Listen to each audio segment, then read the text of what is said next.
10 ans les séparent. D'un côté, Albert II, 64 ans, prince souverain de Monaco depuis 2005, à la mort de son père, Régnier III. De l'autre, Charles III, 74 ans, son aîné et pourtant roi depuis seulement quelques mois, à la mort de sa mère, la reine Elisabeth II en septembre 2022. Un premier point commun, celui d'avoir dès leur plus jeune âge, été formés à régner. Dans l'ombre du prince bâtisseur, Albert a écouté, questionné, appris. Entre les murs épais des palais, Charles a été guidé, aiguillé, instruit par une monarque que tous pensaient éternelle. Grimaldi et Windsor, deux illustres familles et un lourd héritage à préserver, à moderniser. De tout temps ont existé des relations familiales entre les diverses cours royales et princières européennes.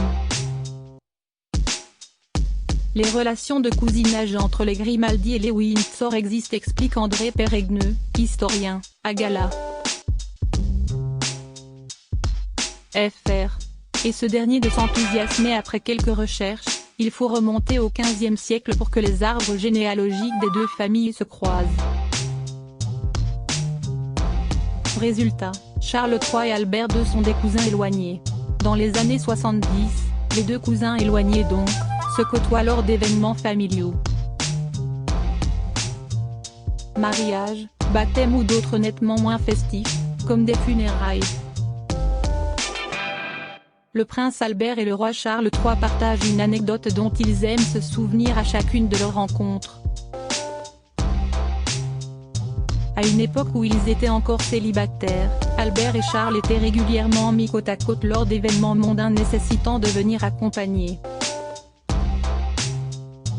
Pendant longtemps, à chaque fois qu'ils se croisaient à ces événements, ils savaient qu'on allait les mettre côte à côte s'il était requis de faire une entrée en procession, commente Nicolas Fontaine, du site Histoire Royale.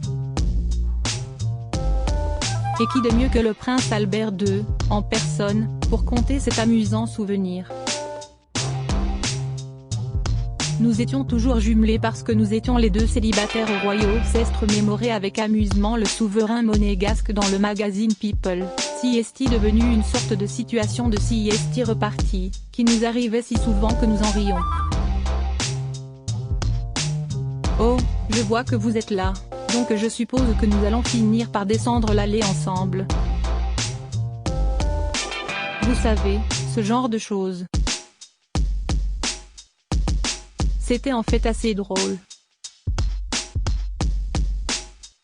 Charles III, roi dandy, l'homme le mieux habillé du monde, leur célibat attise les rumeurs à cette époque. Le prince Charles est un des célibataires les plus courus au monde.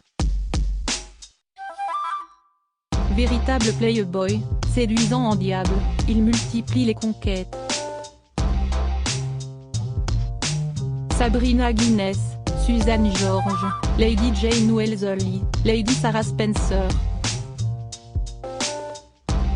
Son tableau de chasse donne le tournis. Mais aucune ne semble répondre aux critères ô combien exigeants d'un héritier au trône d'Angleterre.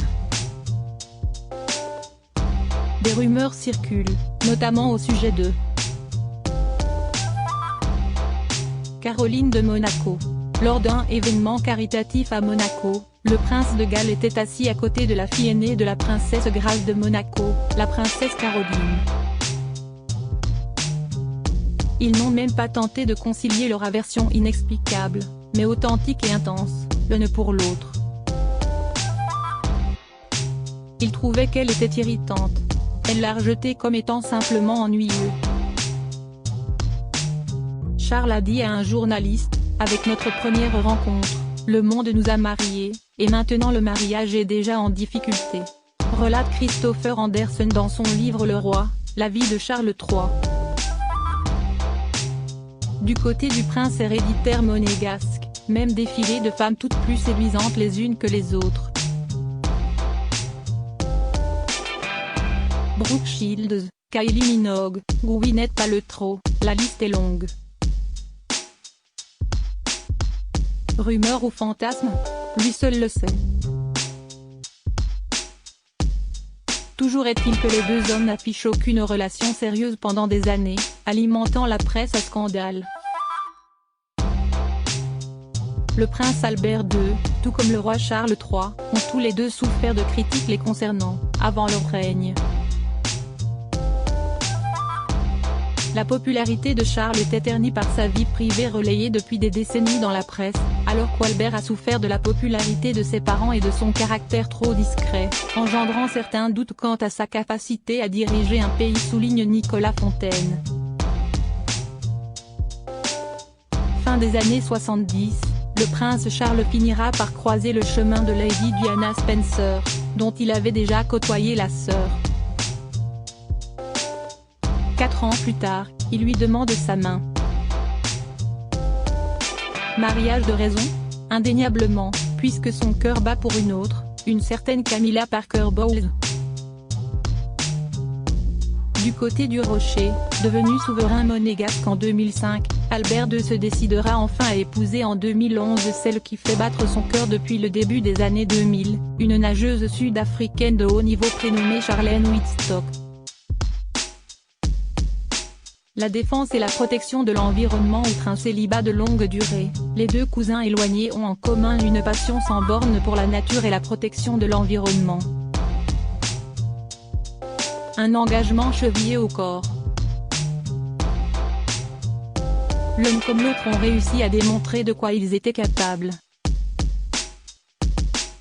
Le prince Albert est monté sur le trône monégasque à un moment où il a fallu trouver de nouvelles aspirations à la principauté. Le prince Albert, tout comme Charles, est passionné de nature et est engagé pour l'environnement. Le prince Albert II, qui a certainement plus de possibilités d'imposer son style à son règne que peut le faire Charles III, a décidé de faire de la protection de l'environnement la principale cause qu'il souhaitait défendre, ajoute l'expert. Dès les années 70, le prince Charles avait lancé une campagne de protection de l'environnement moquée par ses détracteurs. La presse le surnommait le petit prince, le prince taré, parce que ses engagements paraissaient farfelus. Certains l'étaient. Mais tout le monde sera d'accord aujourd'hui sur le fait qu'alerter sur la pollution plastique dans les années 70 n'était pas farfelu, rapportait Philippe Cailleul, auteur de Charles III aux éditions Perrin. Un pionnier, qui faisait fi des critiques, forçant l'admiration d'Albert II.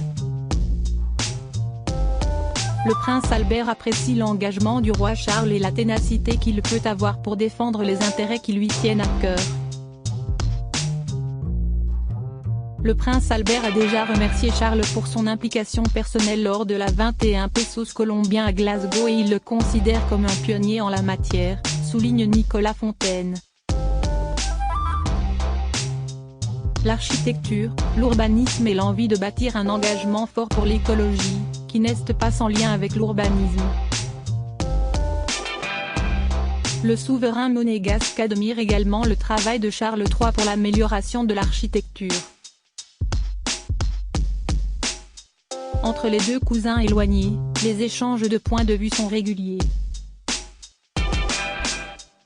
Le prince Albert II est un prince bâtisseur. À l'horizon fin 2024, début 2025, Monaco va gagner une surface de 6 hectares sur la mer, ce qui correspond à une croissance de 3% de son territoire. Début du 19e siècle, Monaco avait déjà augmenté sa surface de 20% en construisant le quartier de Fontvieille, explique l'expert. Si le souverain monégasque s'intéresse plutôt aux marinas et aux immeubles, la vision de Charles III sur l'architecture est jugée nettement plus rétrograde par ses détracteurs. Il préfère les manoirs avec du charme et entourés de beaux jardins.